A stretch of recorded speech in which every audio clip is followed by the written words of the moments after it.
You ask Tiger to solve. This deals with linear equations with one unknown. The final result is x equals -5. Let's solve it step by step. Swap sides. Group all constants on the right side of the equation. Subtract 6 from both sides. Group like terms.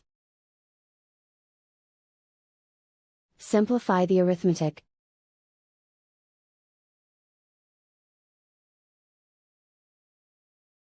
Isolate the x.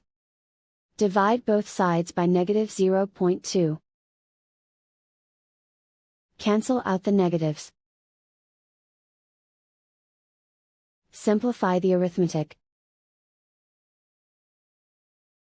Move the negative sign from the denominator to the numerator. Simplify the arithmetic. And so the final result is x equals -5.